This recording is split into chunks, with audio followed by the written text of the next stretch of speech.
Hey, Hello, everybody. Hello. How's everyone doing today? Pretty good. Hey, Silver's in the house. What's going on, Silver? Silver, Phil, MC, Gary. What's going on, everybody? Yeah, and of course today is Tim's birthday, everybody. Thank you. Yes, I came home and I had a nap, and after I had a nap, I had to stretch out over on the couch, and after I stretched on the couch, I needed another 40 winks, so you know, that type of day. Fun. I'm joking you. I've been working. It's getting cold out there, and I don't like the cold. That's the whole point of this. Yeah. So it's actually funny. So I did the first driving thing last week. So on Wednesday. Yeah, how's that going? How's the first accident was I'm approaching the car. I can see he's sitting in the passenger seat. I can see the driving seat. It's raining. And I just step on this loose bit of gravel. And next thing you know, I'm flying through the air, tumbling. This is his first impression of me as I'm just clearing, I got bruises and everything from it. So, I mean, luckily the first accident was before I got in the car. So, let's hope the only time you get hit by a car is that. Yeah, no, it's pretty good. We started in a parking lot just doing, turning and stuff like that and backing up and all of that. Then we went out into a sort of a suburb. I'm just going around in squares. And then we got hit by this freak storm that lasted about 10 minutes. It was like rain and wind like crazy. Like all of a sudden my visibility as I'm driving around this neighborhood went down to about 1 car length. So I just reduced my speed big time because I could barely see a thing. Yeah. And he was like, do you have your phone in the back seat? Because there could be a tornado warning that we need to know about. And I'm thinking, wait a minute. He's asking the student who's driving to reach back and get their cell phone? Not to get the phone. He just wanted to know if I had it there in case, because, they make that noise if there's an alert. Yeah, well, people make noises too if there's an alert too, And they say, oh, you can't. Yeah, you're not listening to the radio either when you're driving, are you? Exactly. And here's the funny thing. I said, yeah, I definitely have my phone. Then I realized afterwards that I still have a Nova Scotia area code. So that's how they send the notice by area code. So I wouldn't have gotten the alert. I don't know what you're talking about. It says sun and warm, Yeah. And I only made one mistake. I went through I almost made it through a stop sign. He stopped us, but in my defense, he had me so concentrating on my hand over hand stuff. Oh, yeah. And this was like a stop sign that was just on the. It was in a really weird place too. It wasn't. Oh, you mean on a post? Exactly. And it had the white perimeter around it, which makes it optional. You realize it was one of these situations. It was like a road, and there was only one road to turn into it, coming in off of it. But for some reason, they put a stop sign there. I was just like, oh. Well, you realize that they usually, in those situations when it's obvious that they put a stop sign there because there's been crashes there, so the municipalities had to step in and say, okay, Einsteins, one of you has to stop. Exactly. So it's the funniest thing. Oh, you'll see some odd things. He stopped us, but I was just like, oh my God, I can't believe I missed that one. Did you learn about the yellow lines in Ontario yet? They're optional too. Yellow lines. They are optional, dotted and solid. That's optional in Ontario. Really? Unfortunately, yes. Oh, but they don't teach you that it's optional in driving school because they want everybody to drive the same way. You need to explain what you mean by optional, because optional means my side, your side, or does it mean something else? No, the when it's a double yellow means don't pass, but it's optional. You can pass. If it's dotted, it means you can pass, but that's optional.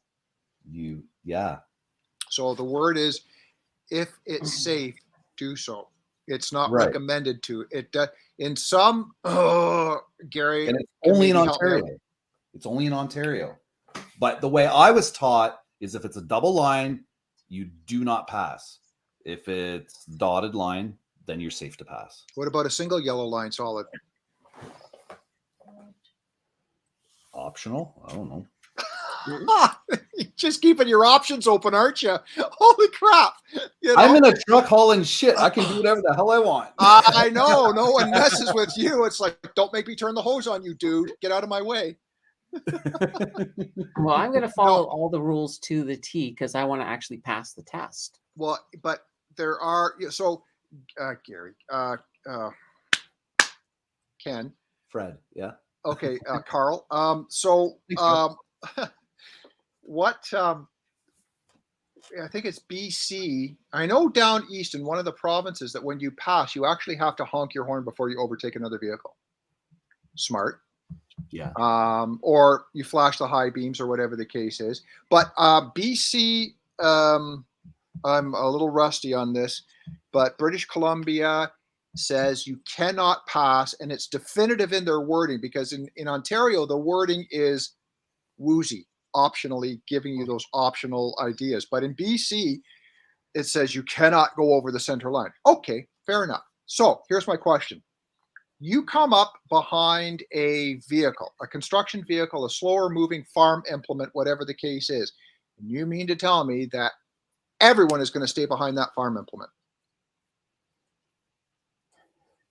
No, they're going to pass. But the law says you can't.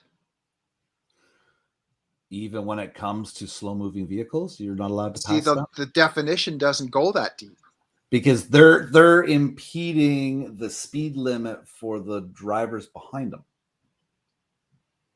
which makes it unsafe, right? If it's listed as going 90 kilometers an hour, that tractor's only going 30.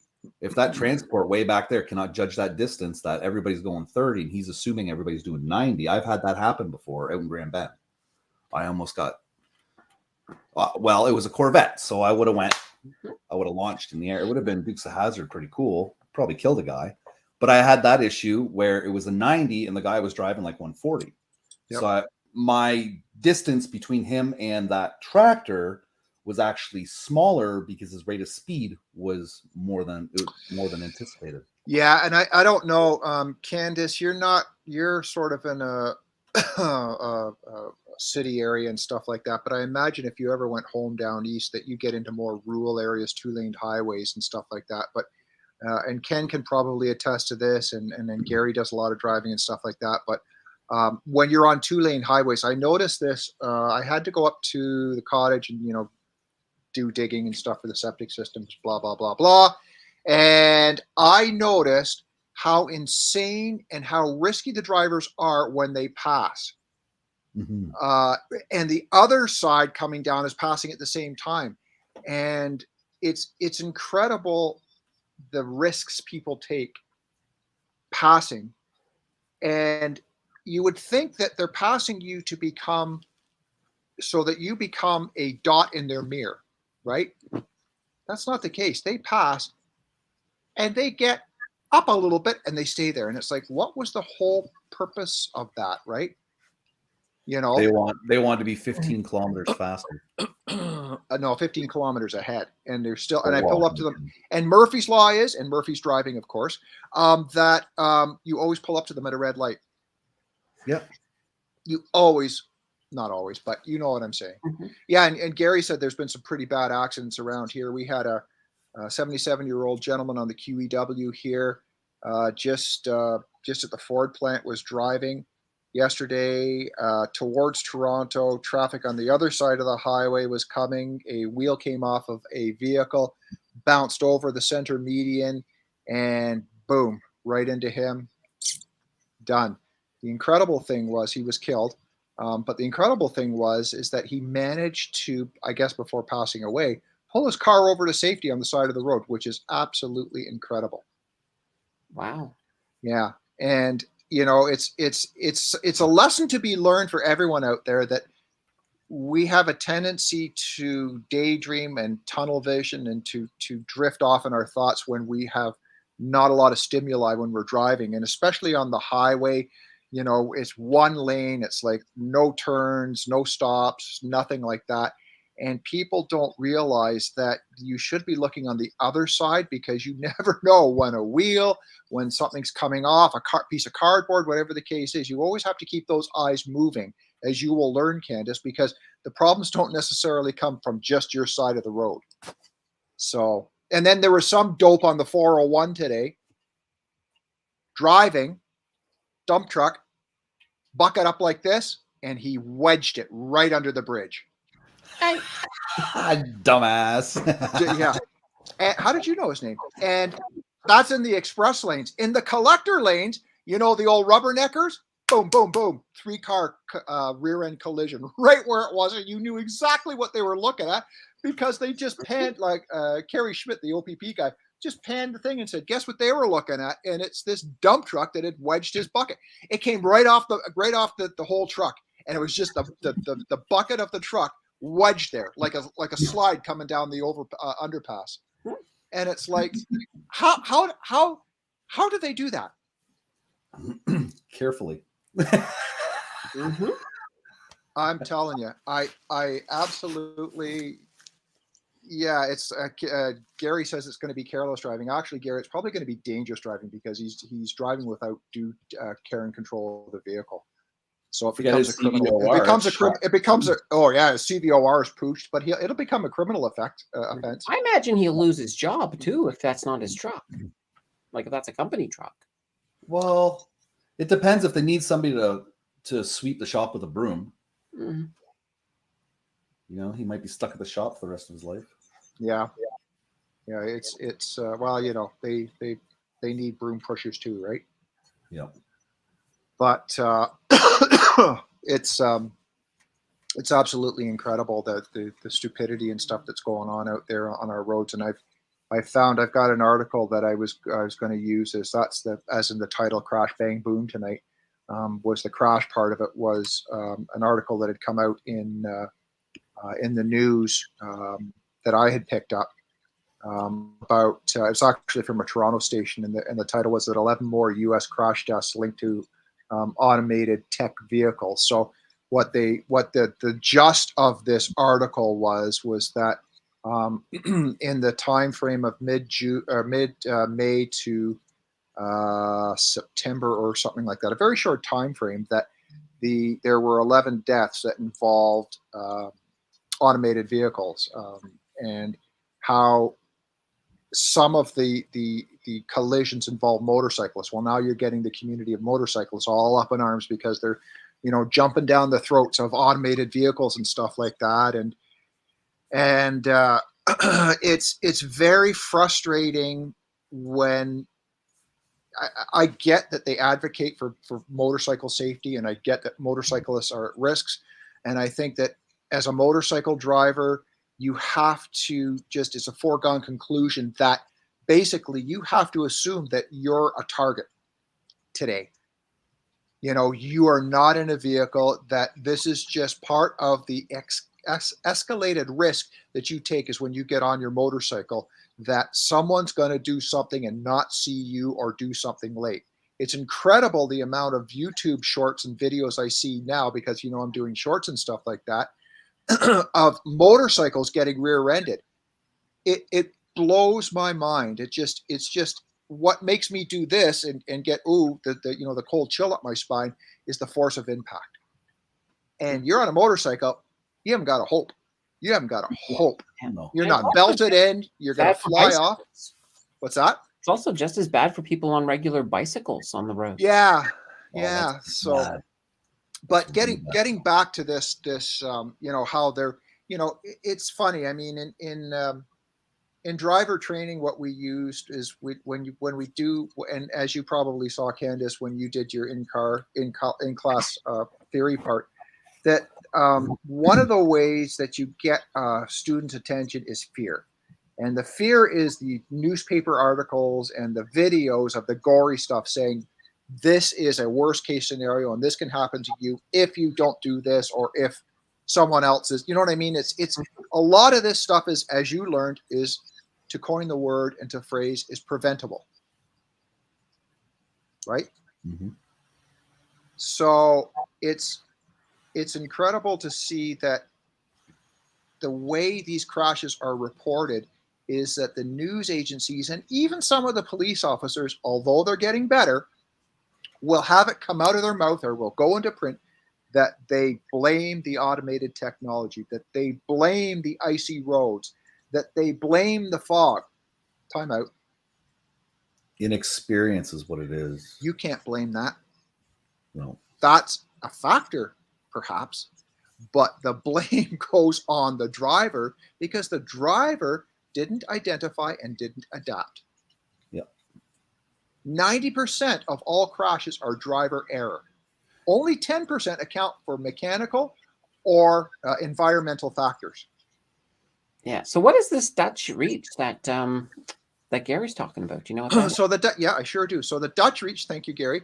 The Dutch reach is in regards to how you properly exit a vehicle when you're pulled curbside so that you don't take out a bicycle. In Ontario, improper opening of a vehicle door is 2 demerit points and $160, $150 fine. So what you actually do is, I'll zoom back here. So you're looking at me, but you're looking at me through the windshield of a car, right? So my steering wheel's here, and actually it's reversed, but my driver, this is my left hand. So I'll do it as if you're looking at me in the car. But what you would do is, if this is the driver's side open lane, you actually take with your right hand, reach over, okay, to grab your door handle. What that does is it lifts your shoulder off the back of the seat and points your eyes down into the door mirror so that you can look in the door mirror to see if anything's coming up, bicyclists, motorcycles, whatever. But it also takes the strain off your neck so that you're able to look over your shoulder as well. So that is the Dutch reach. Right. So when you look over your shoulder, your blind spot has opened up where you can actually see it all. You can see to a certain extent, because your peripheral vision has gotten a little bigger this way. It's yes and no, because don't forget, you still got the B pillar there, which is where your seatbelt sits. That can be wide, and depending on, and I always go back to, folks, if you've got glasses, you've got those designer glasses that have those really wide arms on them, and they're horrible for driving because it's like putting blinders on a horse. You just cut your peripheral vision out, and you need driving's visual. Sorry to say, but news alert, driving's visual. And the moment you put on glasses that have those wide arms on them, you have just reduced your visibility and your use of your peripheral vision, which is what you determine to detect motion, drastically. Right. So just food for thought. Like the ones you're wearing, Candace, look to be okay. The ones you're wearing, Candace, look to be okay. Oh, you're not wearing any. But right. So, but it's just interesting to see that how they try to point the blame everywhere except the driver, especially with this self-driving vehicle, because this article gets on it and saying, see, the self-driving vehicles, the automated autonomous vehicles are no good, and But and there was a quote in there from Elon Musk saying, look, comparably speaking, the amount of collisions involving Teslas versus the whole over-reported field is really low. And let's face it, the increase of crashes since the pandemic has actually risen in the United States. And it's back to careless driving, impaired driving, so on and so forth. So, yeah, and I think a lot of the crashes with things like Tesla are people using the AI for things it wasn't designed for.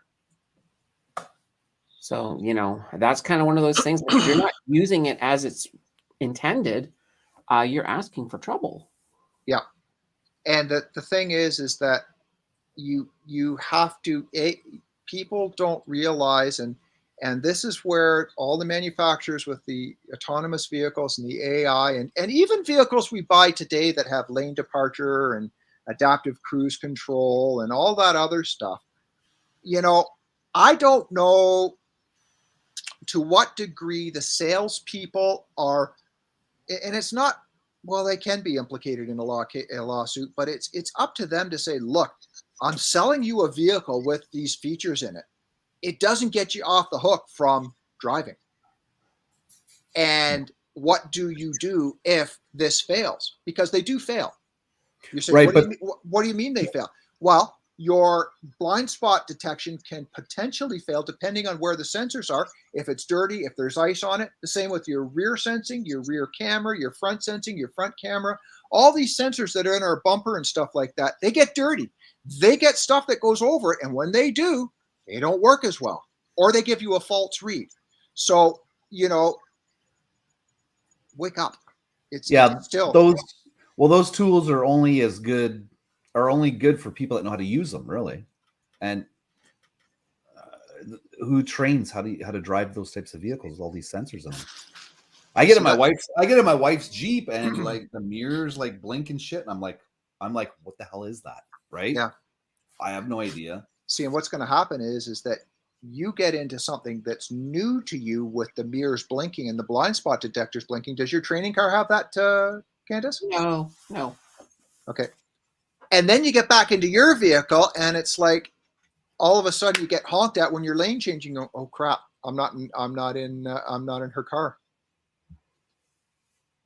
Yeah, but you should still look, right? But you should. There are people that get desensitized because they have this technology, right? No, it never happens that way. Never, ever. Of course it happens. They get desensitized. They get in a rental car. They get in this. They get in that. And they say, well, the bleeper didn't go, or whatever it is, didn't go off. It's like, well, yeah, because it's not in the car. You know, right. Ignorance is not an excuse. All the time. Just some of the time. Yeah. I mean, yeah. And if you hit somebody and you're trying to tell the judge, well, my sensor didn't tell me, and the judge asks you, did you look? And you're like, no. It's not going to end well for you. No. That was one of the things from the driving instructor point of view, is that Honda never ever used to, Honda and GM in some areas never used to like to lease or sell a vehicle to a driving instructor, because if it ever got in a crash, and they had learned from previous experiences that not only did the driving school, the instructor get pulled into the court case and named on the lawsuit, but sort of the car manufacturer, and they didn't want any part of that. So that's why they stopped leasing to driving instructors in some cases.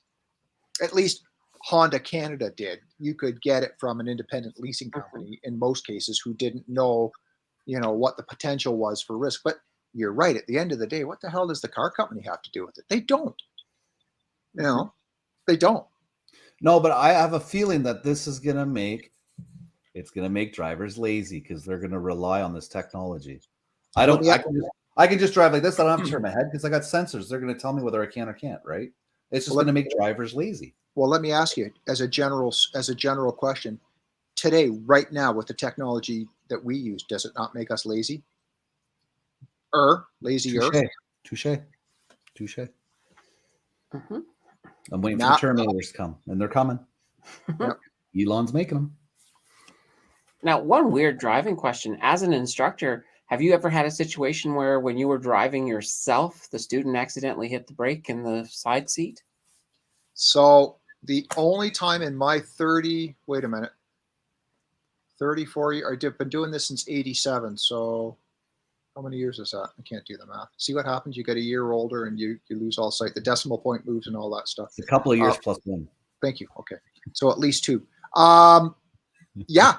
The only time in my 34 plus years of driver training that I've ever had someone who sat in the passenger seat hit my brake was 2 years ago, and it was a client with very high anxiety.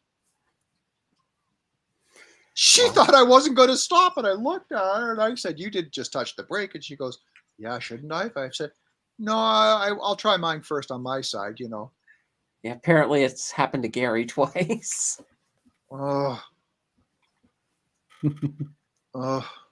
But Silver's got you 34 years. You've been doing it. 34 years. There you go. Thank you, Silver. I'll bring you on in a sec, Silver.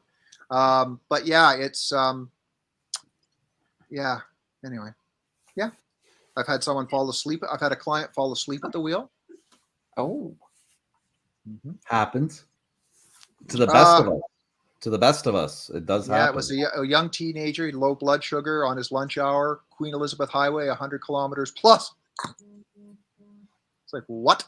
I've never fallen asleep, but I've done the long blink nod. How do you do that? Like that. You're driving and you're like, Konnichiwa. Yeah. That's when you pull over, you get out, and you do 50 jumping jacks. Get you going like that. Or just pull into a motel, get some sleep. Well, my boss isn't going to allow me to do that.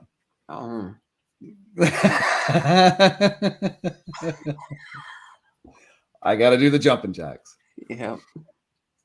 Yeah, it's amazing how much a 15-minute power nap helps. It is. It's just every time I get tired, if I lay down for 15 minutes, my eyes closed. It's your eyes. Your eyes just get so tired. 15 minutes, I can wake up and I feel like I've got energy. And I know it's my eyes. My eyes are just tired. Yep. Yep. Or you park near a skunk and that works too. That will do it. I don't know though. It kind of smells like cannabis. So you're like, oh, can I come join? You know? No. Oh dear. That is not a good scene.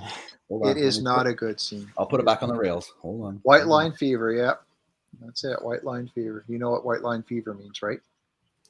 It's like that's something to do with the whole road hypnosis thing.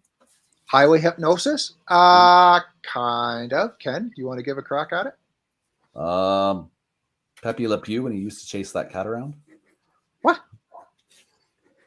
Mm-hmm. The cat with the paint accident. Yeah, the cat with the painted stripe, Yeah, Pepe no, Le Pew. You know, white line fever. No. So white line fever is the white lines on the right side of the lane, right? And at night, what can happen is, and I assume, Phil, you're assuming to white line fever happening at night because basically your headlights are designed to point ahead and down to the right so that they don't point into the oncoming eyes of another driver. So they're always designed to point down and a bit to the right. So you always have reference to the edge of the road. So in a really dark road, if someone's getting tired, there's no external stimuli that's lit up. So you have tunnel vision that's created and your eyes start to fixate on the white line. Therefore, white line fever. Yeah, because that white line turns kind of silver, doesn't it? Yeah. It's like really shiny, you know? Well, it can. Does it not? No. It depends if it's a double or a single white line. See, my eyes were tired. See? Oh, dear God, I'll see you in court. Oh dear. I'm not gonna. I'll keep my mouth shut on that one, Tim. They don't need to know about that. Even I'll be a character witness for the highest bidder. For the highest bidder. What highest bidder? What do you mean? What are we talking about now? That time Tim got caught in the farmer's field, the goat. Yeah. We'll talk about that. But yeah, I'll be there. I'll back up.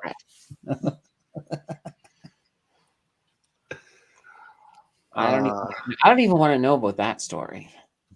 No, you don't. Nope. Just talk amongst yourself for a minute. I'm just doing something here. All right. So apparently just steer where you're looking. No, don't steer where you're looking because it could be in the wrong place. So how many times? Look where you want to go. Correct. How many times have you been out, Candace? Just once driving, or? Yeah, I did the 2 hours. Now, mind you, I mean, when I was 16, I had somebody who taught me how to drive, sorta. We started in a parking lot, and he wanted me to do round circles, as fast as I could, and all of the stuff on the windshield went right out the window. Yeah, but and I almost got my license then, but we had a rock hit the windshield and crack it just on the way to the test, so we couldn't use it. The car. Damn. Yeah. And I drove a payloader when I used to go collect samples once, and that's all my winter driving experiences with the payloader. Yeah, winter's coming. I'm not looking forward to it. I'm not looking forward to it. Yeah. I saw a fleet of F-550s going down the road, all going to a new whatchamacallit, you know what I mean, sanitation thing like you. Oh yeah. Someone put an order in and they were coming through. Did they have tanks on them? Yeah, they were fully loaded. I guess they needed decals and stuff. but they were they were ready to go. So anyway, ladies and gentlemen, I was on Ken's stream over the weekend. It was the weekend, right? And one of those days on the weekend. And you had on a guest, and her name is, she goes by Silver Diamond, right? And she had a very interesting story. And you know that as we talk about, side hustles or about downsizing or, saving money or doing whatever we do, Silver had a very, very interesting story. So I asked Silver if she would come on to the stream, and she replied that she'd love to come on the stream. So I have her here now, and I'd like to welcome Silver. Hello. To the stream. How are you? I'm good. How are you? We're doing good. We're doing good. This is so. Thank you. Thank you very much. Sure.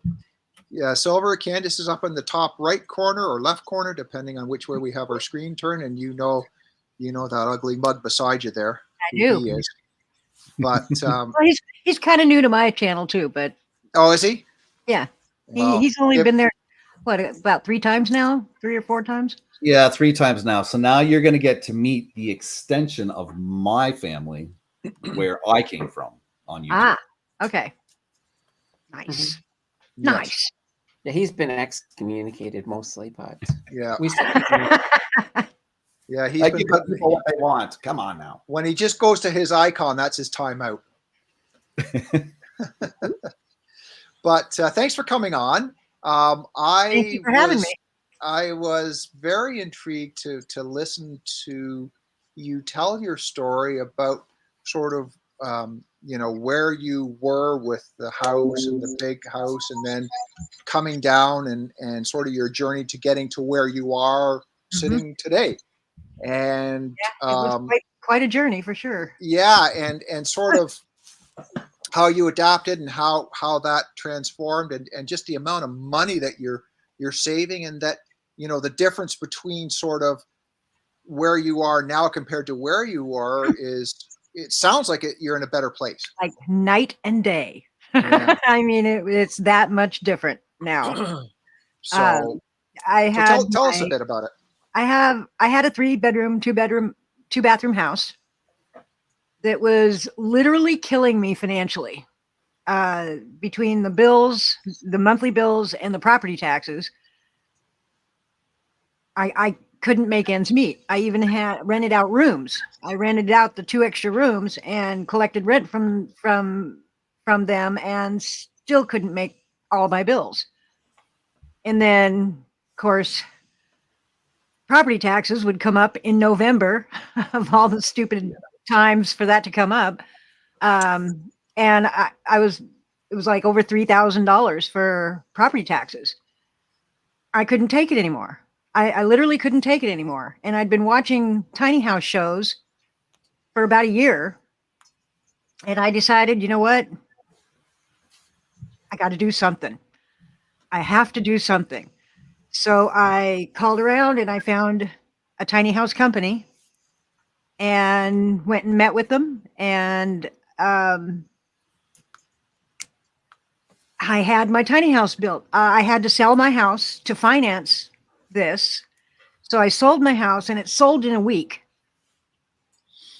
And I was like, wait, I don't have anywhere to go yet. Crap, what do I do now? So I bought what they wrote it into the contract of the house that I could stay there for 3 months. But I stayed for maybe a month. And I lived in that house for 15 years. So it was very weird to have people coming in your house and tearing it apart, and you can't say anything about it. So I decided I can't stay here. So I to get rid of everything, I literally had to get rid of everything in my house to get a tiny house, because you can't take all that stuff with you. So I put in my bedroom, I put what I was taking to my tiny house, And I just opened up my front door and advertised, come get it. Wow. And so I ended up getting rid of most of everything, and whatever didn't get, I mean, I didn't sell it. I just gave it away. I just told people, just come and take it. And there was very little left over. And I just left. I just left it there. And I bought a little tiny travel trailer, little 19-foot travel trailer to live in until my tiny house was done. Well, because I changed my design twice, it took longer than normal. So I'd been living in that travel trailer for about 4 months, Wow. and the water heater blew. So I called up the tiny house company and I said, dude, you got to help me here. I can't live without hot water. There's just no way. And so they loaned me a tiny house to live in until I could get mine. So I had it parked in Depot Bay, Oregon, in a trailer park. And I had to find some property to put my house on. Okay. And I found a little lot in Lincoln City. Found this little lot. It's only 60 by 40. And I bought it. The guy was asking very little money for it. So I jumped on it and I bought it, cash money. And so I don't have to do payments of any kind. Yep. And then I moved the loaner tiny house to the property, but I had to get water, sewer, and electric to the property because there hadn't been set up there before. So I had to pay the city to install water, sewer, and electricity and cable. And so that was another like $12,000 just for that, just to the city. And then I finally, when my tiny house was done, they just switched them out. Yep. And because my house is on wheels and not on a foundation, I don't have to pay property tax for my house, just the land it sits on. Because my house is registered with DMV. So they can't charge me property tax on it. They tried. They came by, the city came by and was saying, well, if you don't have the tow tongue attached, then we're going to start charging you property tax. And I said, well, good luck with that. If you're going to do that, you have to charge property tax for every vehicle in the city. Every single vehicle, because my house is registered with DMV. So, and it was the first tiny house to be registered in Oregon, and it's registered as a tiny house, not an RV, not a trailer. It's registered. It says tiny on the registration. And so I finally got everything all fixed, and I got my house here. And then, of course, the city told me I had to have a tree. I had to have ground cover, and I had to have some kind of plants. So my tree is a Japanese maple out front, which is a little tiny thing. And yeah, and then my ground cover is my grass, my yard. Wow. And since moving here, since going tiny, my bills have been reduced by 65%. All my bills, not just property tax. I mean, I went from paying over $3,000 a year in property tax, and now I pay a little over $700. So that's a huge jump down. And my electricity and water have both been cut in half. I have a 120-gallon propane tank in my backyard and the only thing my propane does is heat my water. I don't have anything gas, so it just heats my water. I have on-demand hot water. And then I have a heat pump for heat and air conditioning. And it's been amazing. It's been amazing. I mean, I seriously, like when I first started this, I had already talked to the tiny house company and was starting to plan my house, and we find out that Oregon wouldn't allow tiny houses. Yeah. And there's like 12 tiny houses companies in Oregon alone. And we're like, that makes no sense. So they all got together and filed a class action lawsuit against the state, and the state conceded and said, you know what, we'll leave it up to the cities. They can have tiny houses if they want. And 2 cities immediately stepped up, and this is one of them, was Lincoln City. Yep. Phil has a question for you down here. Phil is from Ohio.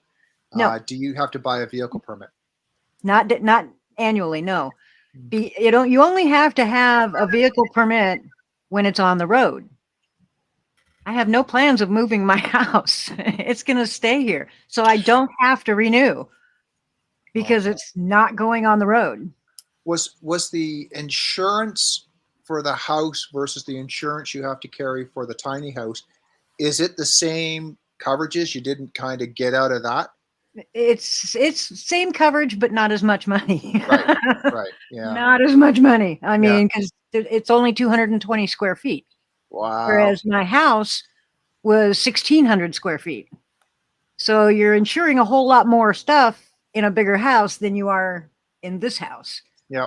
You know, so it's everything has been so much easier, and I've never been happier. I mean, seriously, 220 square feet doesn't sound like it's a whole lot, which it isn't. But I have everything in my house that any normal house has, just not the space. Yeah. That's the only thing that's different.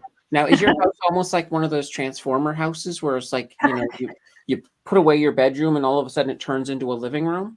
No, I didn't want any of that. When I watched tiny house shows, they did a lot of that. Yeah. You know, they'd have like the hideaway bed. Yeah, the kitchen table would come down, and you'd you know, crank it back. You got to do that every day. You got to put shit up and down every single day. No thanks. No. I just want to be able to live and not have to, you know, take things apart and put them back together. I didn't want any of that. And so but I have a dishwasher. I have a washer and dryer. I have a full tub with a shower. Wow. So I have, you know, all the everything. amenities. Yeah, completely everything. My dishwasher is a drawer. It pulls out. Okay. Like yep. Yeah, it's a what's it called? Fiscal and Pakel or something like that. I can't remember. But and I've been here now for 5 years, and I'll never go back to a big house. A friend of mine he just bought a house, and he was showing me pictures of it. I was like, damn, I'd get lost in that place. That's way too much room. I mean, you know, when I was in my house, I literally lived in maybe 300 square feet of my house. I didn't use any of the other rooms. I didn't go in the, you know, I had everything in my room. I had a microwave. I had a little tiny fridge. I had everything, you know, I had a little hot plate. I didn't even have to go into my kitchen except for to keep stuff cold. There has to be something that you miss. No, from the nothing. Really, eh? Nothing. I don't miss any part of it. Okay. I am so much more happy in here than I ever was in that big house. So there's nothing. is there anything that what did you find was the biggest thing that you had to adapt to moving to the tiny house? The loft. Okay. Because that's where I sleep. I sleep in the loft, and there's only a 3-foot clearance. Oh, that'd be no good for me. I'm 6'4", not a chance. Yeah. I there's peed my only a pants few before I got down the ladder. We'll just get a bigger rock. Just I get a have bigger I have a skylight right above my bed, so I can sit up in bed Oh my god! and my head is in the skylight. But normally I don't. I just go. I only sleep up there, so I don't do anything else up there. So I literally crawl into bed. That's the only thing you can do up there. My dog and my cat both sleep up there with me. What? Yes, I have a dog. Yeah, I know you. Yeah, he's yeah, there he is. Here's my dog. Now the other thing, tell them about who you're a big fan of. Oh yeah, I'm kind of a crazy Seahawk fan. And I'm an insane Seahawk fan. And what did you do to the outside of your oh yeah, my tiny house. Yeah. Yeah, if you look at my channel, Yeah.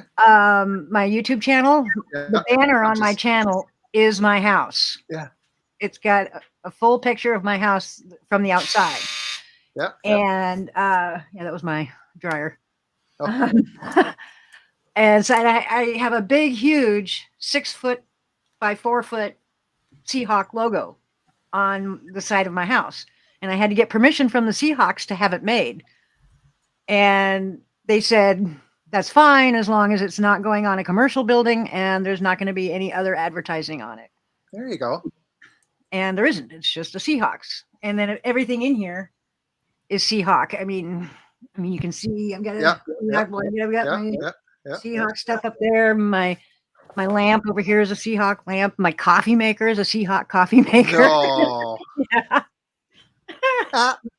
Seriously, everything is Seahawk here. How are the Seahawks doing this year? We're 3-3, so not so great. Not so great. So that kind of bums me out. But I'm a fan. I'm a diehard fan. Yeah, so of course. yeah. Like some people are fans of the Toronto Maple Leafs. I don't get it. They will win one of these years, I tell you.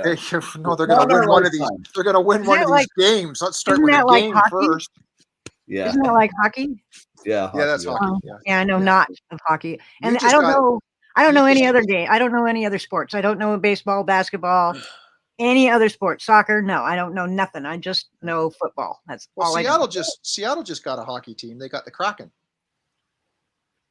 I don't know. I don't follow that kind of stuff. I only follow football.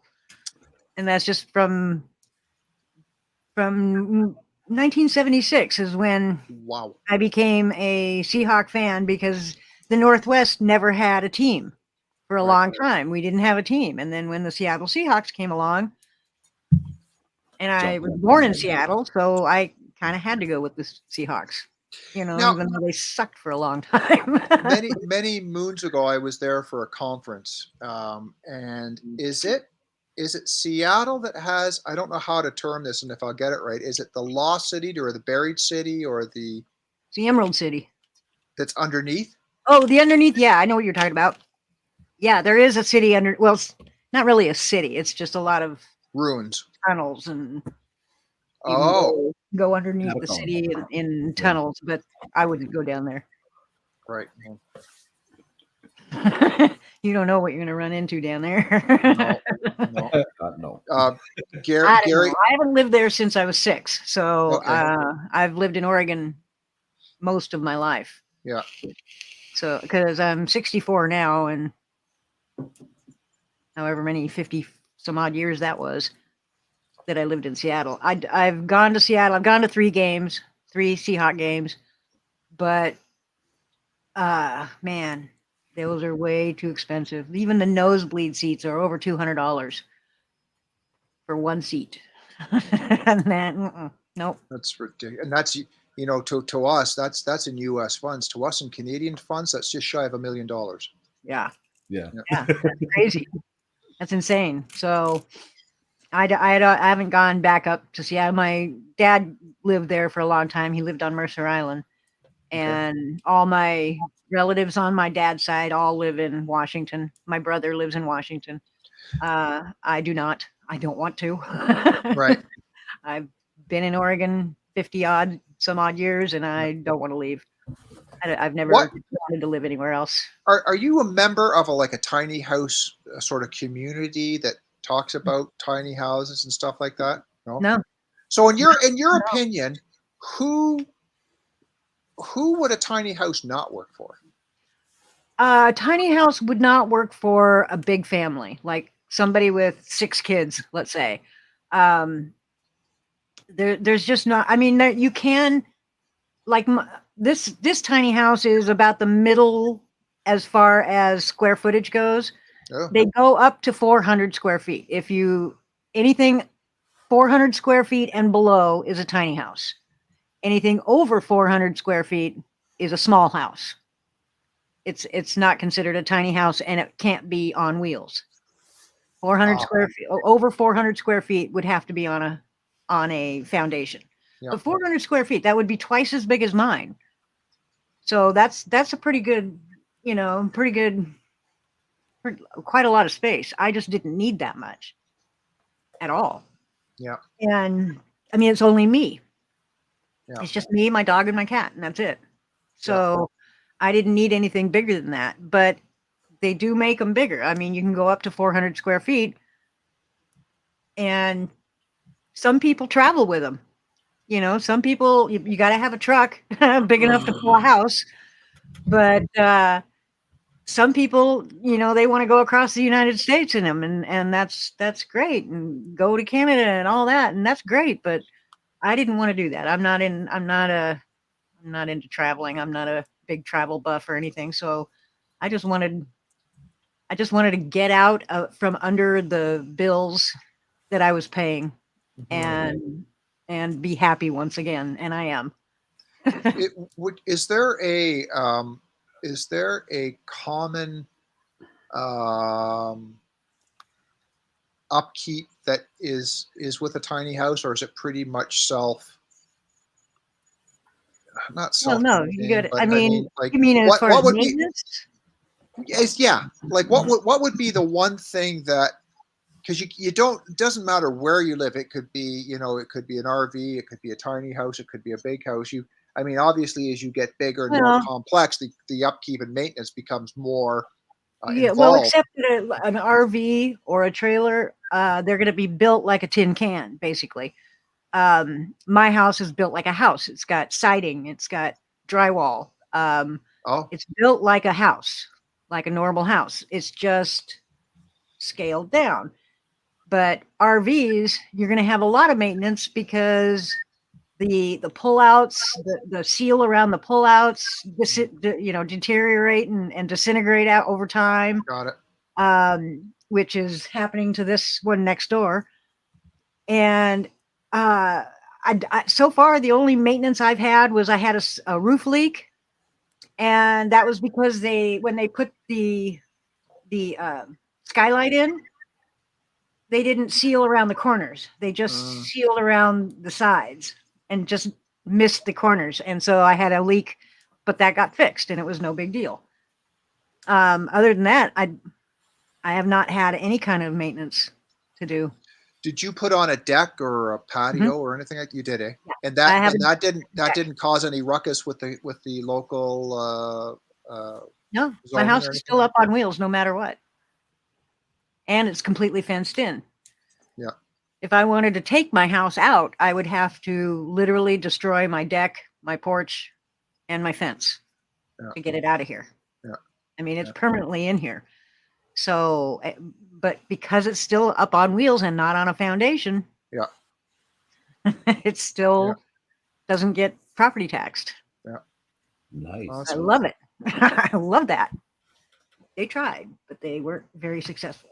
They actually, when they told me about that, and I told them that, you'd have to do that to every vehicle in the town. They called me 2 days later, and he goes, "Yeah, well, your house doesn't qualify." Yeah, you think? Yeah. It's amazing. It's amazing when you push the buttons and you start to challenge people, because there's so many people that just say okay, and they pay their money and they just give in, but they don't challenge the people very much. And no, I wasn't going to. I wasn't going to just let it slide. I mean, I did this for a reason. I did this because of the finances that they were killing me in that house, in that big house. And you're not going to tell me all of a sudden that you're going to change the rules. No, that's not the way it works. Yeah. So luckily I don't have to worry about it anymore. Did you ever consider container homes? Did you ever look at those? Yeah.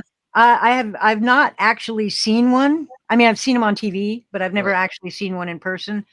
I've heard from tiny house builders that they're not the best because they literally don't breathe.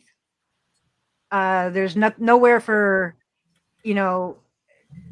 for the walls to breathe. Well, Basically. air circulation. Yeah. There's circulation, sure. Yeah. So I was told by a builder that they aren't really the best. I mean, people do them. I've seen people do them all the time, but personally, I wanted a house. I wanted an actual house. I wanted it to look like a house. I wanted it to, the look and feel. Yeah, I wanted it to have the same feel as a house, as opposed to a metal walls outside. I just that just doesn't. No. I prefer it this way. Yeah. Well, that's good. It's good. It's really interesting, and I mean, it was interesting because, as I said, I picked it up. I picked you up on Ken's stream at some point over this past weekend, but it's sort of dovetailing with the fact that my wife and I are looking at potentially adding a bunkie at our cottage. Because we want enough room for all of our kids and their significant others to be able to come and be comfortable and have their own space and so on and so forth. It's a little challenging right now because it's only 2 bedrooms and so on and so forth. And I'm looking at these bunkies that have the lofts and stuff like that. And some of them actually you can kind of,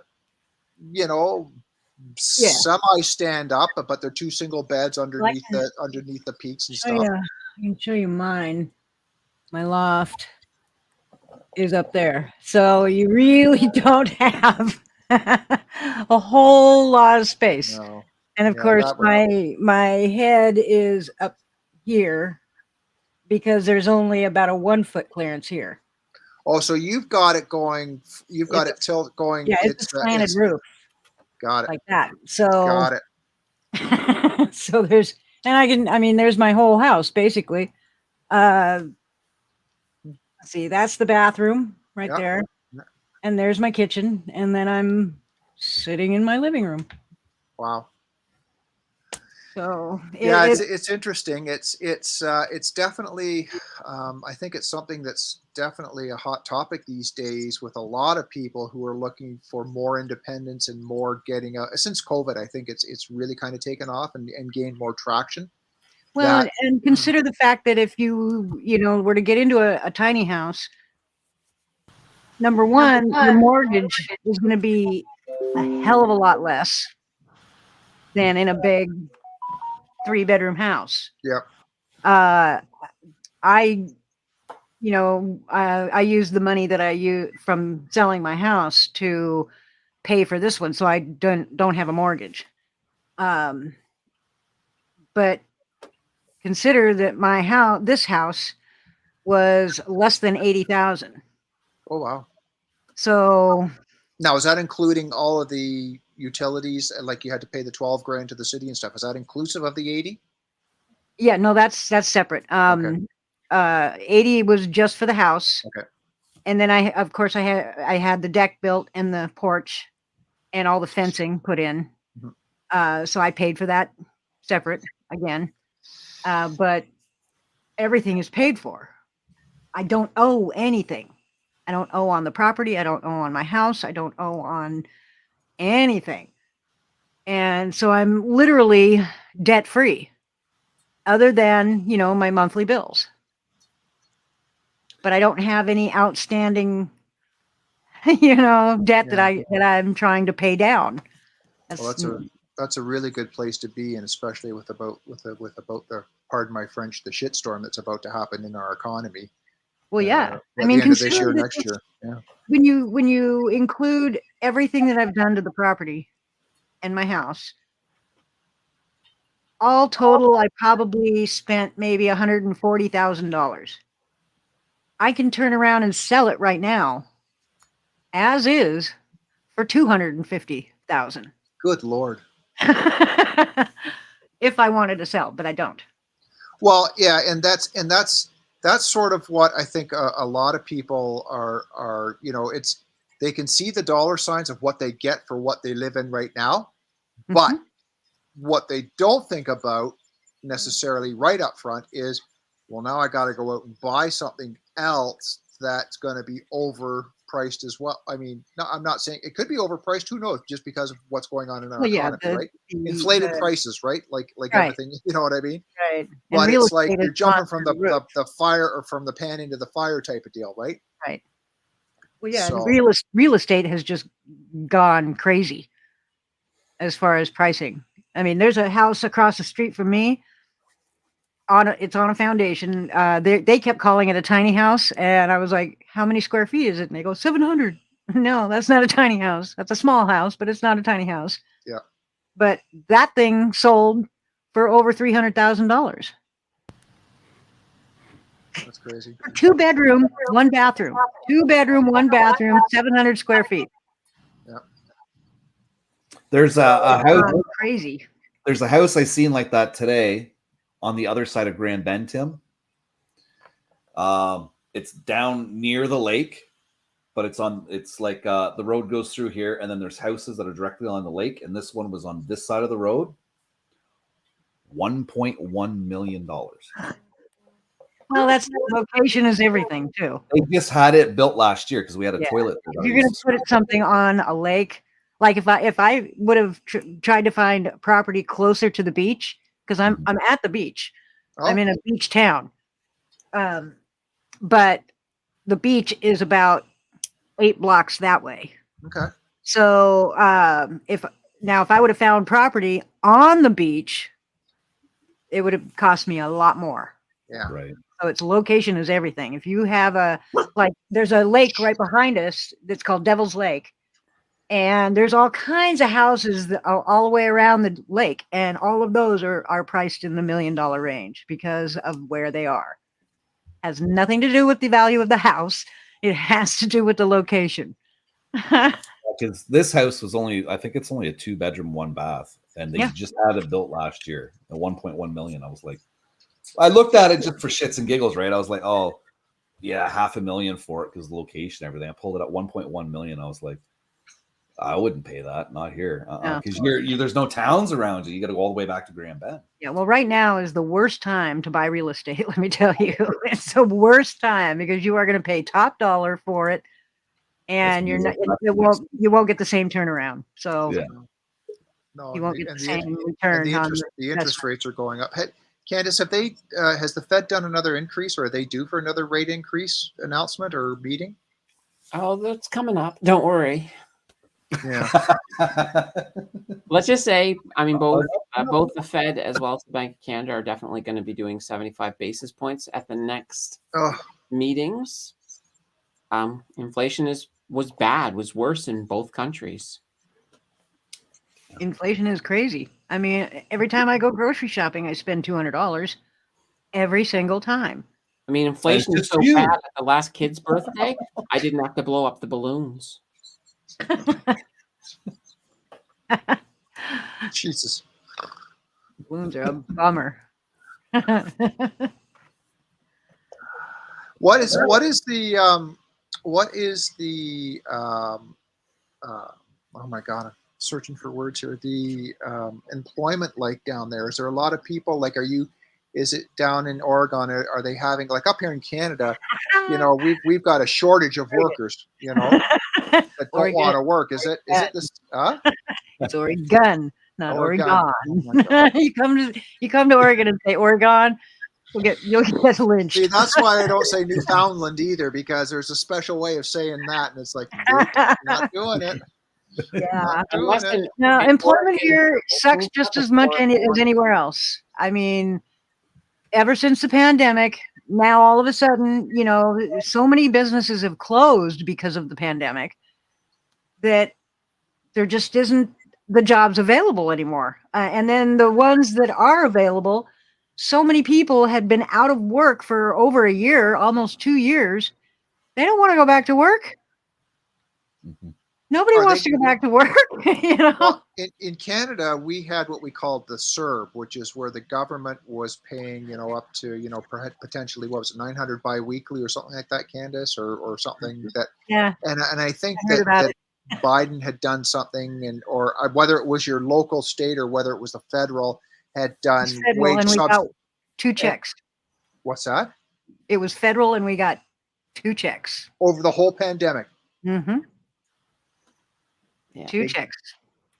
And you're saying that because they were like tiny little checks, like a tiny Uh-huh. little Yep. house? Like $1,200.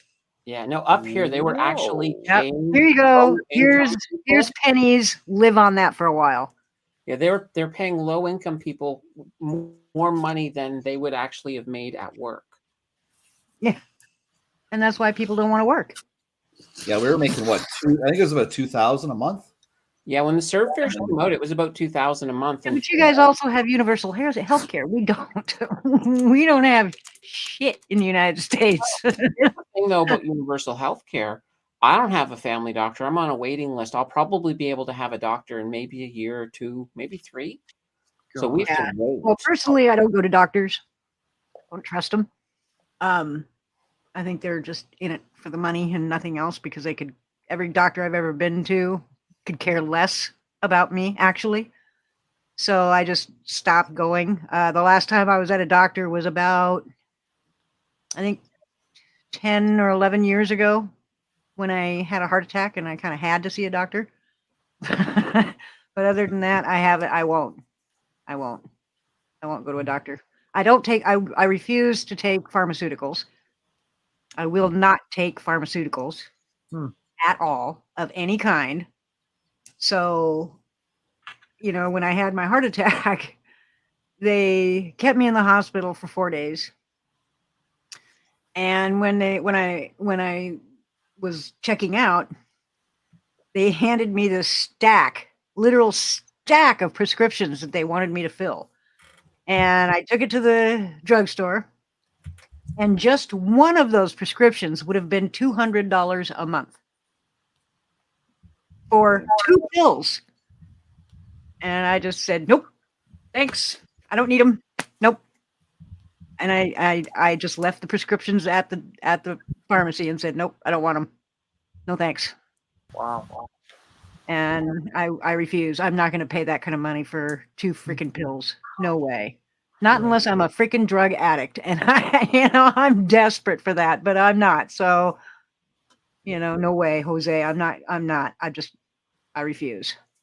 And I don't like drugs anyway, so I live in a state that is legal for marijuana, recreationally and medically.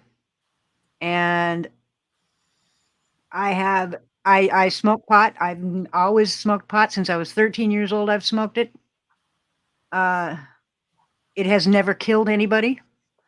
Nobody has ever died as a result of smoking pot. You can't say that about any other drug, including alcohol. Right. You can't say it about any drug, including aspirin. People have OD'd on aspirin if they take too many. So I won't take their medicine. I'm sorry. I just won't take it. Nope. Not happening. I will, if you want to prescribe weed to me, I'll take that. But That's no the other. problem. Well, that's the problem with pharmaceuticals. They give you a pill to fix one issue, but that now causes 5 additional issues. Right. And they won't release any kind of medications that will actually cure you.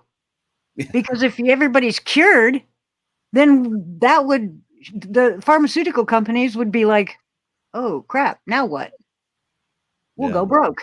They'll go broke because everybody's cured. Mhm. You know, I mean, they have a cure for AIDS. They have a cure for cancer. They just won't release it because that would put them out of business Right. completely. Healthcare is big business. Big business. Huge business. Heck yeah. And I don't want no part of it. None whatsoever. Interesting. It's a good Very topic. Yeah. Man. Huh? It's a good topic, man. Fight the man. Oh, that's a dangerous topic, right? That's a very dangerous topic. I come from the First Amendment auditing community, so I'm kind of used to the whole shitting on the man Oh, idea. okay. Not heard it put that way. I don't like government. I don't like I vote, but like usually I'll choose the lesser of two evils, like not Trump. I'll choose anybody but Trump. But as far as government goes, nah, no, I don't trust them. I don't trust them. They have us exactly where they want us.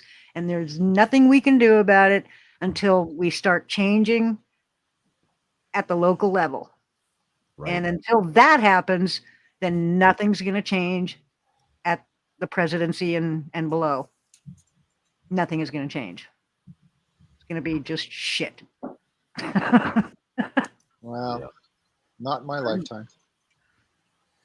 Our government is shit. It is. So is ours. Shit. That's all it is shit. That's all they could ever hope for is shit. I I mean, hope.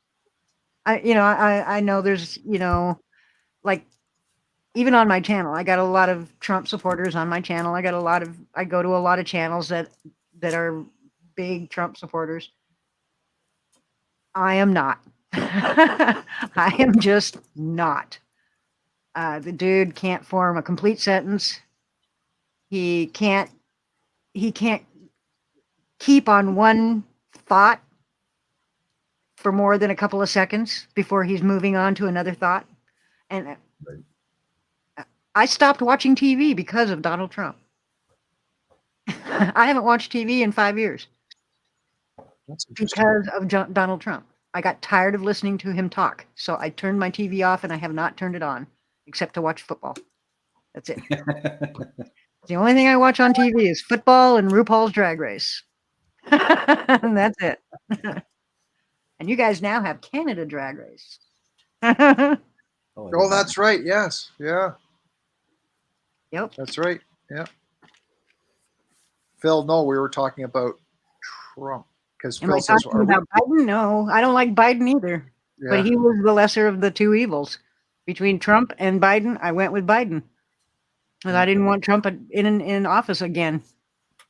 Well, it'll be interesting to see if who's going to take up the Republican side for the next election. I don't know. I don't care. Yeah. Well, Trump says he's going to run. Maybe So- into a wall. I If seen a that- flag. I I would seen love a to run flag. him in the wall. I seen a flag in my city that says Trump 2024 or something like that. I was like, Yeah. Oh, are they out already? yeah. Oh yeah, people are Oh, boy. Trump 2024, this and that, and I'm just like, oh bleh. No, no, I don't want that piece of crap in office again. But again, our votes don't count. Whoever they want to be in office at the time is going to be the one that's in office. The Electoral College is crap. It's bullshit. Meaning our votes don't count. What's At all. interesting? What's interesting is that we've got the municipal election happening here next Monday in the province. I think it's just in the province only at this point, and that's our local level stuff, our councillors and our regionals and stuff like that. And because we have a property up north in sort of the northern part of Ontario, we are able to vote. But it's interesting because they sent us all the information in the mail to vote by internet, and it's the very first time that we're going to vote by internet. And I thought, Weird. uh-oh. Well, my state, we've Are- always voted by mail. I've never been to a voting booth. I've never been to a voting place. It's always been through the mail, Yeah. as far as I knew. That's the way it's always been in Oregon, but not in other states. There's other states that actually you have to go to the voting place and vote, vote in the booths or whatever the fuck they are. Those I don't even know. Whatever they are. Right. What the fuck? So, but we don't have to do that. It's been voting by mail, and now who's to say that the mail is actually getting there? That's my point about the internet, and it's like, but I guess now that I'm thinking about this, as we're talking, it's like, but even if we go to the polling stations and we do it in person and we do the X's on the paper and stuff like that, we're still putting trust and faith in the scrutineers who are counting those and the process in which that is surrounded by. Yeah. So and of course we have states like Florida that can't count. Period. So there's always one state, isn't there? Yeah, I mean, like a lot of we have a vote coming up locally here for like state representative and stuff like that, and 98% of the time I will write in somebody else because I don't like who they have. So I'll even write myself in. It's like a Facebook poll, other. Yeah. As far as president, if it's Trump, Biden, none of the above. That's the one I'm clicking. None of the above. Yeah, it is. Exactly, Jordan. It's all a conspiracy. That's all it is. That's all the government is a conspiracy. Oh, yeah. Money and power, power and money. That's hand in hand, right? Government, religion, same thing. Mm-hmm. All about power and money and control. Yep. And I don't buy into any of it. Right. I cannot. I have a logical mind. I can't wrap my head around that kind of crap. Right. Well, this has been wonderful. We normally keep it to just over an hour. Where can people go to follow you? Right there, Silver Diamond on YouTube. Diamond. Okay. This is my real name. This is my actual legal name. Okay. Which is why I use it, because nobody believes it's real. But yeah, that's all you got to do is type in Silver Diamond in the search bar, and I will be the first thing that comes up. That's wonderful. And there will be other Silver Diamonds, but I'll be the first one. You stream Tuesdays and Fridays. Fridays, right? Fridays is a giveaway. Every Friday is a giveaway. Mm-hmm. I give away all kinds of stuff. I give away drones. I give away headphones. This Friday, I'm giving away some commemorative coins, which are these. Oh, there we go. It's the Titanic. Oh.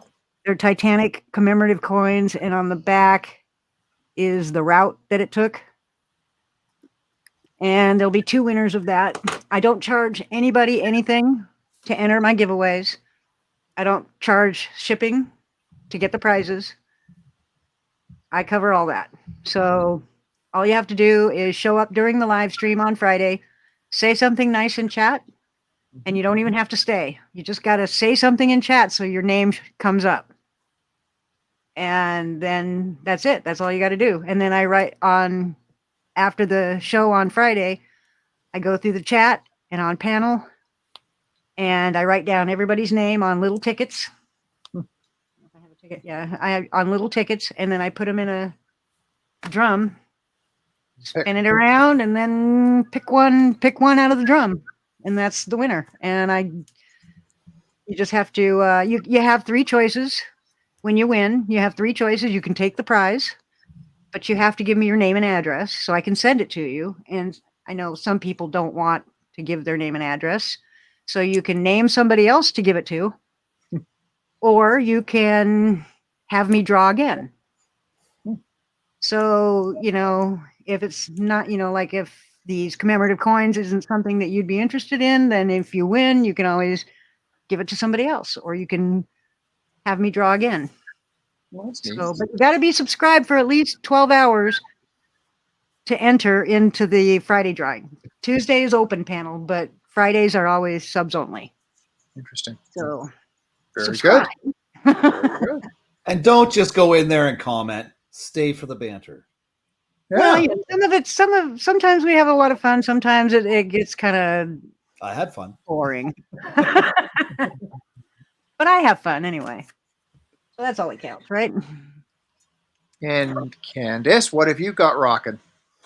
Well, tomorrow I have a video on, I'm doing 2 deep dives, one on silver and the other on not diamond, gold. So silver and gold tomorrow. We'll have a commentary video again on Saturday, and the big live stream will be, of course, on Sunday. There we go. And then we'll be another video on Monday and back here again next Wednesday. Fantastic. Yeah, I caught your video today about the Canada versus the US, and you said, put in a comment about what you want to see as your next comparison. I was going to put in silver and gold, so never mind. There we go. Yeah, that's tomorrow. There you go. It's good.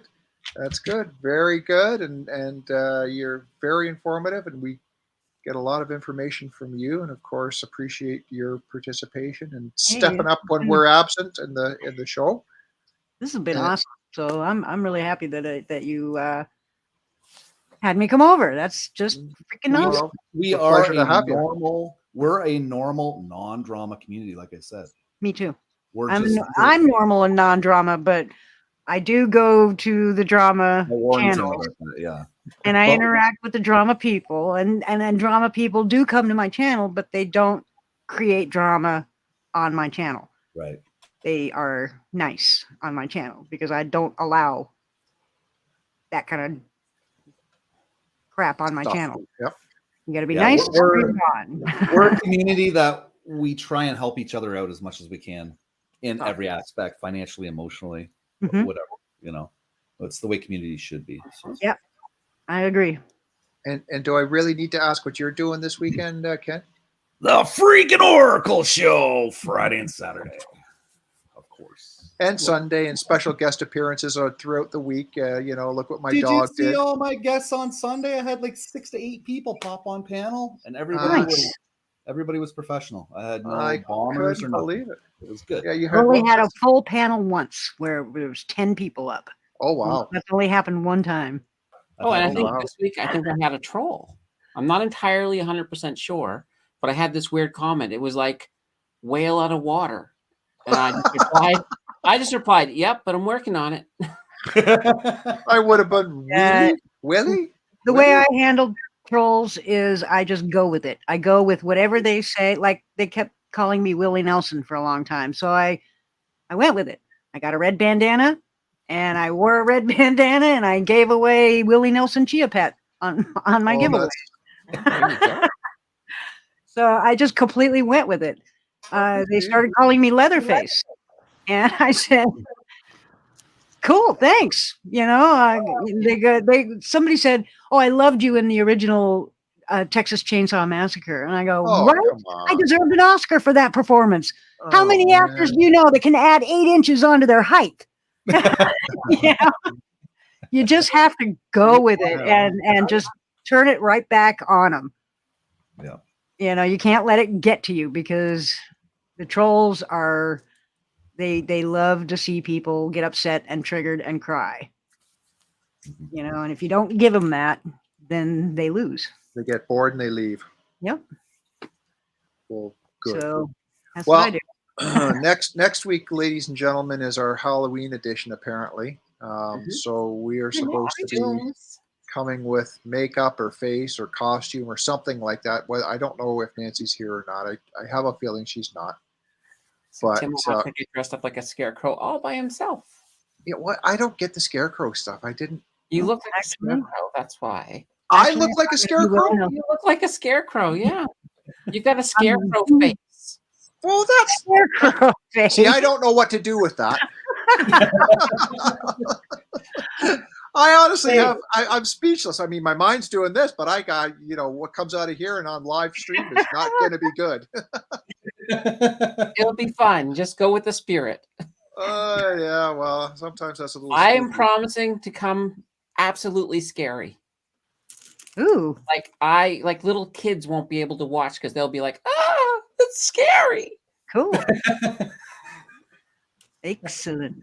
Ken, are you still taping in truck? You still videoing? Yeah. I'm gonna start uploading more to that Toilet Guy channel. What's So behind you? What's that behind him? black thing behind you? That's his version of a paved telephone booth. Yeah, it's Grow Tent. No, it's not. It's his grow tent. Oh. Is that what it is? Grow Tent. Yeah. Okay. I'm in Canada. 4 plants I per thought it day. was your version of a green screen or something. I was like, Is He's it working on it, Silver. He's working on it. Next week he'll get the I have a left green side. screen, but it's huge. That's my green screen. Good Lord. I know it's huge. Yeah, I'm still doing some filming for that Toilet Guy. I'm gonna start releasing stuff once a week.